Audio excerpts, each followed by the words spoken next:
सभी संगत को जय माता की।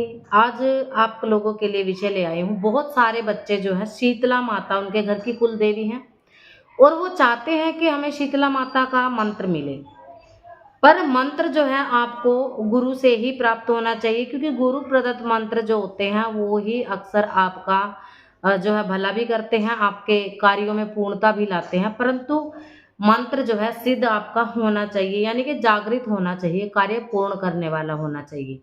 तो बहुत सारे बच्चे कहते हैं कि अब हमारे पास तो गुरु भी नहीं है और ना ही हम ये गुरु गुरु के चक्कर में पढ़ना चाहते हैं, तो हमें शीतला माता का कोई ऐसा वैदिक शास्त्रीय मंत्र बताएं जिसको करके हम माँ की कृपा पा सकते हैं। तो ऐसा ही मंत्र जो बिल्कुल ही वेदों शास्त्रों में जिसका उल्लेख है, मैं आप लोगों के लिए ले आई हूँ। और जो बच्चे शीतला माता की सेवा साधना करना चाहते हैं, क्योंकि बासोड़ा आने वाला है, सभी जानते हैं फाल्गुन के बाद जो चैत्र महीना होता है उसके कृष्ण पक्ष की जो सप्तमी और अष्टमी होती है, इसको माता शीतला की धोक लगाई जाती है, यानी कि बासोड़ा पूजन किया जाता है। अब बहुत सारे बच्चे चाहते हैं कि इसी बासोड़ा पूजन के दिन से हम माँ शीतला की सेवा उठाएं, या फिर इस बासोड़ा पूजन के दिन हमारी सेवा संपन्न हो, 11 दिन की, 21 दिन की, 31 दिन की, जो भी करना चाहता है। तो उसके लिए आपको गुरु की कोई आवश्यकता नहीं है। जो वैदिक मंत्र और माता की सेवा विधि, माता क्या क्या कार्य करते हैं, ये मैं आप लोगों के लिए ले आई हूँ। तो वीडियो में अंत तक बने रहें। वीडियो अगर पसंद आती है तो वीडियो को लाइक, शेयर और सब्सक्राइब जरूर करें। देखिए, जो शीतला माता है उनके मंत्र के जप विधि मैं आपको यहाँ पे बताऊंगी शास्त्रीय विधि से, बिल्कुल क्योंकि इसमें आपको ना किसी गुरु की कोई आवश्यकता होती है जो शास्त्रीय मंत्र होते हैं, और ना ही इसमें कोई बोझ भार की आपको आवश्यकता होती है। आप जैसे भगवान शिव को गुरु मान के कर रहे हैं, गुरु गोरखनाथ को गुरु मान के, जो भक्तावल में कुल मिला के नहीं है, उन लोगों को क्या करना है, उन लोगों को जैसे ध्रुव को ओम माना गया है ना। और शिव का मंत्र आप सभी जानते हैं ना कि तांत्रिक जो मंत्र होते हैं ओम श्रीम ह्रीम इनसे शुरू होते हैं। तो ह्रीम बीज किसका है? भगवान शिव का है। शास्त्रीय विधि से इसका आपको जरूरी नहीं है कि आपको गुरु होना चाहिए, क्योंकि भगवान शिव को कोई भी जप सकते हैं स्वयं उनको गुरु रूप में धारण करके। ह्रीम भगवान शिव हो गया, श्रीम माँ लक्ष्मी लगा लो, रमा लगा लो, ब्रह्माणी लगा लो, कुछ भी आप लगा सकते हो। रमा जो लक्ष्मी माँ है उनका बीज होता है श्रीम, जो आपके अंधन के भंडार भरता है। माँ शीतला को लक्ष्मी रूप में अगर अपने घर में आप स्थापित करना चाहते हैं, अगर आपकी वो कुल देवी हैं, तो आपको शीतला मंत्र जो है ये 3 चीजों का संपुट लगा के आपको करना होता है। संपुट मतलब कि आप ऐसे ही नहीं लगा सकते हो, इनकी कोई ना कोई विधान होता है, जो शास्त्रीय विधान मैं आपको बताने जा रही हूँ, आप स्वयं से नहीं लगा सकते हो। जो ये मंत्र है शीतला माता, इनके जो ऋषि हैं, जिस ऋषि ने इसकी ये लगा लो खोज करी, या फिर ये मंत्र लिखा, या फिर इसको जागृत करके सिद्ध करके हम जैसे लोगों तक पहुंचाया, तो वो क्या होते हैं कि उनका जो है मंत्र, उनका नाम लेकर के हम अपने जो नवाक्षर मंत्र होता है, ये नवाक्षरी ही 9 अक्षरों का मंत्र होता है, सभी जानते हैं इसको माता शीतला के मंदिर में जाने वाले, पर इसकी विधि किसी को नहीं पता। मंत्र सभी जानते हैं, ओम ह्रीम श्रीम शीतलाय नमः सब जानते हैं, परंतु विधि विधान का किसी को नहीं पता। देखो, शीतला जो मंत्र होता है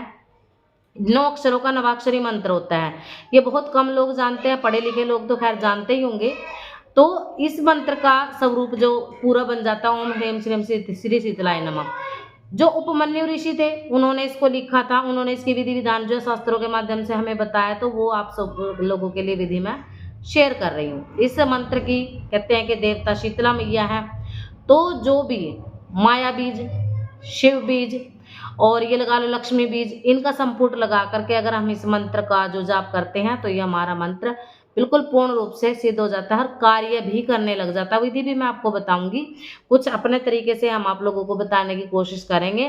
तो ये जो मंत्र है, जब आप शुरू कर रहे हैं, तो इस मंत्र को शुरू करने के लिए कहते हैं ना शास्त्रों के हिसाब से कि षडंग न्यास आपको करना है। अब बहुत सारे बच्चे कहेंगे वो क्या होता है, हमने तो पहली बार सुनी है ये चीज।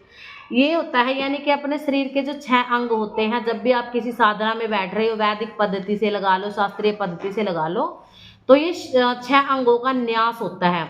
कौन कौन से न्यास क्या होता है? अच्छा, अब आप ये भी कहोगे कि न्यास क्या होता है, सर्च करने भागोगे। न्यास होता है जैसे कोई भी मंत्र उच्चार आप करते हो, मंत्र के उच्चारण के लिए शरीर में अलग अलग जो स्थान होते हैं, अलग अलग स्थानों पे आप ये लगा लो कि जो मंत्र की ऊर्जा है, जो देवता की ऊर्जा है, वो अपने अंगों में आप स्थापित करना चाहते हो। 6 प्रकार के अंग मेन माने गए हैं। जो षडंग न्यास हम करते हैं, 6 अंगों का न्यास। न्यास का मतलब क्या होता है कि उन अंगों को छू करके हम उसमें उस मंत्र की ऊर्जा को स्थापित करते हैं। इसका मतलब हो जाता है न्यास, ताकि इससे जो है हमारा शरीर पवित्र हो सके, हम खुद मंत्र में हो सके, हमें देवता की कृपा मिल सके, और जो पूजा पाठ का बहुत ही, ये लगा लो कि अहम हिस्सा होता है। तो जो ये माता का मंत्र है, 6 अंग कौन कौन से होते हैं, सीधी सी भाषा में अगर मैं आपको समझाऊं कि इन मंत्रों के लिए सबसे पहले हमें अपने हृदय को छूना होता है, उसके बाद सिर होता है, शिखा होती है ना, और हमारा जो है ये लगा लो आंखें हो गई। सीधी अगर मैं शास्त्रीय विधि से आपको बताने की इसको कोशिश करूँ तो ओम ह्रीम श्रीम हृदय नमः, ओम ह्रीम श्रीम शीर्षाय नमः, ओम ह्रीम श्रीम शिखाय नमः, ओम ह्रीम श्रीम कवचाय नमः, यानी कि कवच भी आपका ये बनाता है, आपको सुरक्षा भी ये देता है। ओम ह्रीम श्रीम नेत्राय नमः, ओम ह्रीम श्रीम अस्त्राय फट स्वाहा। जो भी है ये इस तरीके से आपको बोल लेना है, छूना है उन अंगों को, छू करके आप उसमें मंत्र की ऊर्जा को स्थापित कर सकते हो। ये होता है न्यास। अब जो शीतला देवी है वो कैसी हैं, इनका शास्त्रों में विधान बताया गया है। हम उनका ध्यान करेंगे। हमने अपना जो है आसन लगा लिया, माला पे कर सकते हो, कर माला पे कर सकते हो। कर माला, बहुतों को कर माला भी नहीं पता, हाथों पे उंगलियों पे ऐसे ऐसे करके आप जप सकते हो, ये कर माला होती है। आप पैरों से भी जप सकते हो, आप ऐसे भी जप सकते हो। कर माला से आपको जाप करना है, नहीं तो आप माला ले सकते हो, रुद्राक्ष की माला से इसका जाप होगा, जो भी माला आपके पास है शीतला माता के लिए। तो माता रानी को याद करिए और ध्यान करते हुए, हे शीतला देवी मैं आपका ध्यान करता हूँ, मैं आपका स्मरण करता हूँ। आप अपने हाथों में झाड़ू, माता के हाथों में झाड़ू होता है, झाड़ू और एक कुल्हड़ रखती हैं वो, है ना, करवा हमारे यहाँ बोल देते हैं। उसके अंदर सूप होता है, जो बहुत सारी शारीरिक जो फोड़े फुंसी एलर्जी दाद खाज खुजली की बीमारियां होती हैं, टाइफाइड हो गया, बहुत सारा काफी समय से जो व्यक्ति ठीक नहीं हो रहे हैं, किसी भी प्रकार का शरीर में स्त्राव आपके हो रहा है ना, जैसे मवाद हो जाती है, बहुत सारे स्त्री रोग भी होते हैं, पुरुष रोग भी होते हैं, जो स्त्राव का कहते हैं, प्रमेय रोग जिनको बोला जाता है, ये सब में कार्य करती है। सभी चीजों से आपको छुटकारा दिलाती है अगर आप सही विधि से इनको मना लेते हो, कोशिश कर लेते हो। तो माता का रूप दिगंबर यहाँ कहा गया। मैं हमेशा से ये बात कहती हूँ, देखो मेरी खुद की बताई नहीं है, पर हमें जब दर्शन माता को होता है तो इसी रूप में होता है। वास्तविक रूप इनका यही है भैया, माता को वस्त्र अर्पण, क्योंकि माँ हमें वस्त्र देती है, हम इंसान है, हम खुद धारण करते, तो हमारी भावना होती है गिफ्ट। जब भी आप भगवान को चुनरी अर्पण कर रहे हो और कोई वस्त्र अर्पण करे तो हमेशा ये कहते हैं ना कि भेंट होती है उनके लिए, पूजा भेंट, ये तो कहते हैं माँ की भेंट चढ़ा दो, पूजा चढ़ा दो, है ना, गिफ्ट होता है उनके लिए। तो हम स्वयं, क्योंकि माता रानी की वजह से हमें वस्त्र मिलता रहे, तो हम उनको वस्त्र अर्पण करते हैं, उनको पहनाते भी हैं। ये हमारी खुद की मन की भावना होती है कि माँ है तो बिना वस्त्रों के क्यों रहेगी, है ना, तो ये चीज होती है। तो आप माँ दिगंबर स्वरूपा है, बिल्कुल जैसे काले अंबर का, काले बादल का रंग होता है, ऐसा काला उनका वर्ण है, श्याम वर्ण की वो कही गई है। उनका रक्त वर्ण का जो श्रृंगार, यानी कि लाल रंग का श्रृंगार उनका होता है, लाल ही उनको बिंदी पसंद होती है, लाल सिंदूर, जो भी आप उनको श्रृंगार दे, चुनरी वगैरह, लाल रंग का, लाल रंग की ही वो माला धारण करती है, लाल पुष्पों की। बहुत सारे लोग चढ़ाते हैं ना मैया को, गुड़हल के फूल चढ़ाते हैं, गुलाब के फूल चढ़ाते हैं, तो लाल वर्ण का उनको श्रृंगार बहुत अधिक पसंद होता है। कोई भी आप लाल रंग का वस्त्र चढ़ाए, चुनरी चढ़ाए, उनको श्रृंगार चढ़ाएं, अर्पण जरूर करें।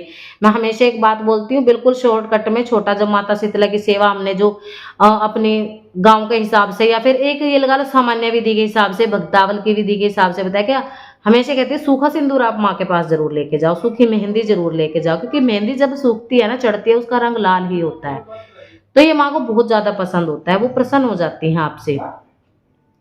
अब जो ये माँ है कि आप काले बादलों के समान रंग वाली, काले रंग वाली दिगंबर स्वरूपा, जो वस्त्र धारण नहीं करती, अपने हाथों में झाड़ू और सूप लिए हुए, हे शीतला माता मैं आपका आह्वान करता हूँ या करती हूँ, जो भी इनका मंत्र कर रहे हैं, आप कृपा करके हर प्रकार से रोग से, दोष से, हर प्रकार की दुविधा से मुझे बचाओ, इन रोग दोषों का आप निवारण करो। और सभी प्रकार के रोगों के विनाश के लिए माता रानी मैं आपका आह्वान करता हूँ। आप कृपा करके जिस भी स्थान पे आप बैठ के उनका मंत्र जाप कर रहे हैं, उनको पुकार रहे हैं, वहां पर माता रानी आए और हमें दर्शन दे। तो ये चीज जो है आपने कर ली, आपका न्यास हो गया, मंत्र जाप आप कर रहे हो, माता रानी को आपने स्थापित कर लिया, आह्वान उनका कर लिया। इसके बाद आपको इसका 10,000 की संख्या में रोजाना जाप करना होता है। अगर आपको वास्तव में मंत्र सिद्ध करना है तो छोटा सा मंत्र है, वो हो जाएगा, आराम से हो जाएगा। जब आप सेवा उठाओगे, जैसे आप 11 दिन की सेवा उठा लोगे, 10,000 की संख्या में करोगे तो सीधी सी बात, आपके 11 दिन में आराम से लाख मंत्र हो ही जाते हैं, है ना।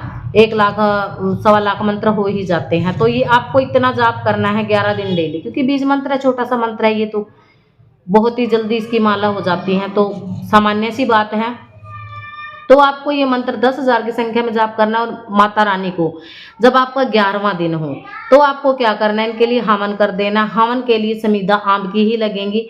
आप माता रानी के लिए सामग्री में जो है देसी घी जरूर मिलाएं, और चावल भी आप मिला सकते हो अगर आपको घर में अन्न धन चाहिए। हल्दी रंगे हुए चावल आप उसमें जरूर मिलाएं जब आप हवन कर रहे हो। अब भोग की नैवेद्य की बारी आती है। मीठे चावल गुड़ वाले जो होते हैं, हमेशा मैं यही प्रसाद देती हूँ, माँ को यही बताते हैं। और शास्त्रों के अनुसार भी आप दूध या चावल से बने जैसे खीर चढ़ा सकते हो इनको, है ना। और तेल वाली अगर हम अपनी तरफ से देखें कि जैसे गाँवों के हिसाब से बनता है, तो इनको कच्ची पक्की कढ़ाई का भोग बहुत ज्यादा पसंद है। दलिया गुड़ वाला मीठा बहुत पसंद है। आप जो आपसे बन पड़ता है, लड्डू बतासे जो भी आप हवन में इनका नैवेद्य वो दे सकते हो। नैवेद्य देने के बाद आपको इनकी जो भी आपका आपने मंत्र जाप किया है, दशांश आप हवन करिए। दशांश नहीं कर सकते, तर्पण करिए, मार्जन करिए, क्योंकि जो बच्चे दरबार से जुड़े उनको तो हवन विधि खैर पता ही है।